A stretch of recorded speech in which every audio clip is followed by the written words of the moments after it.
feeling really good. A couple of weeks ago, did a solid time trial, 100k time trial, but then last week I raced the Honu 70.3 over in Hawaii, and it was fantastic to be back on the course where I won my world title, and you know, it was a really special week for me over there, but it was a bit busy, a bit hectic, and a lot of late nights, a bit of travelling, and then the race, I had a really, really bad back during the race, and all of those stresses combined, I picked up a bit of a cold straight after the race, and yeah, haven't been feeling myself the last 3 or 4 days, but you know, it's only a half Ironman, I've done 25 Ironmans now, so half Ironmans are relatively easy physically and mentally to get through for me these days, but having said that, I can get through it, but I just don't know if it'll be fast or slow. I was a bit slow in Honu with my bad back, and it sort of popped up from nowhere, so hopefully it's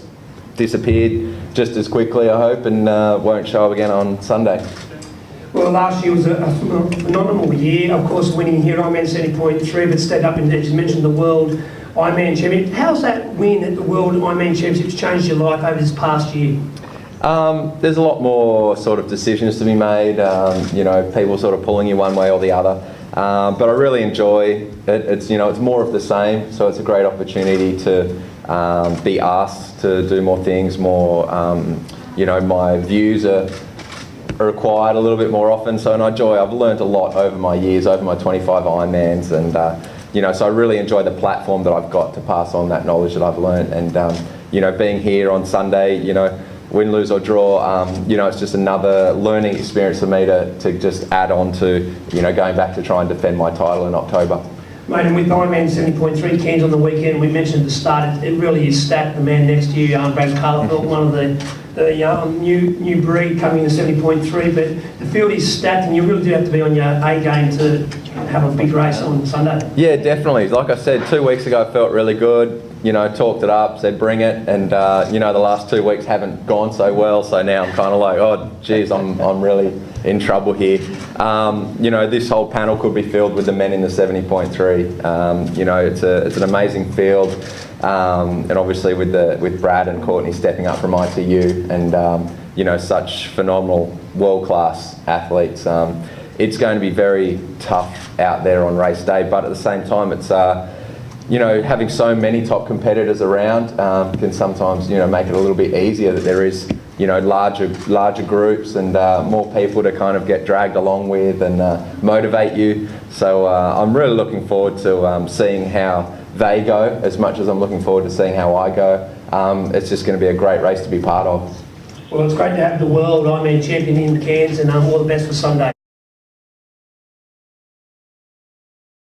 Yeah, I've had a couple of shockers, I've had punches and drafting penalties and crashes in San Juan, so it's been eventful anyway, the first little bit, but I think it was a good time to try, something a little bit longer post London, and I got through London and it wasn't ideal with the illness in the lead up, so I decided afterwards to try something completely different, and I thought why not try the non-drafting stuff, and sink my teeth into that pretty much the last 6 months, and it's been an eye-opener. I've actually enjoyed the training. It's very similar to what I've been doing the ITU, just added bike miles and on a different bike and things like that. So I've certainly enjoyed racing well. Last weekend on the Coral Coast was second, and obviously Bustleton for me was a pretty good result. And so just happy to be here on the start line and at it again. I'm usually overseas this year racing on the ITU circuit, so watching the results over there. So completely different now, and off Monday actually to Europe and to the States, so the season's just started. You mentioned last week at the Coral Coast, you haven't had the opportunity to race up in North Queensland before, but it really is a beautiful part of the Queensland state of Queensland. Have you had an opportunity to go over the 70.3 course at all in your training this last week, and what do you think of it? Yeah, I haven't been out on the water. I'm a little bit scared of that now that Macca's been Four that they know of. Four that they know of, yeah. I've been out on the reef as well, and I saw a couple of sharks, so it's going to be a pretty eventful swim, I think. But I've actually been out on the road. The bike's spectacular. It's a really nice course, testing, and with this heat, certainly in the wind on the run, I think, if the wind remains the same, it's going to be headwind for pretty much 21k. So you know, it's quite a challenging course as well because it's just straight along that road, and certainly when you come onto the coast, it'll get quite exciting. So looking forward to it.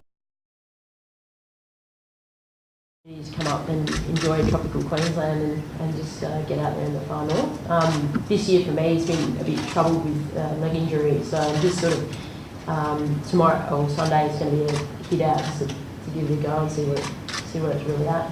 And a couple of good build-up races, of course, Byron Bay, held the Westland, the Windy here in Queensland as well, but it's a quality field, so you certainly will have to be on your A game as well. Yeah, it's a common theme here, I think, is just not sure where I'm at really at the moment with his leg. So it's, you know, it's been a hard 7 weeks. I probably had surgery 7 weeks ago, and it's had great support from, you know, the guys that train with him, the doctors and everything else, but I only really made the decision to stay in the race after pulling up okay from the run up on the sand at Port Douglas. So, yeah, I'd really, you know, just if I can get through the race and have a good hit out, and it's good preparation for the World Championship.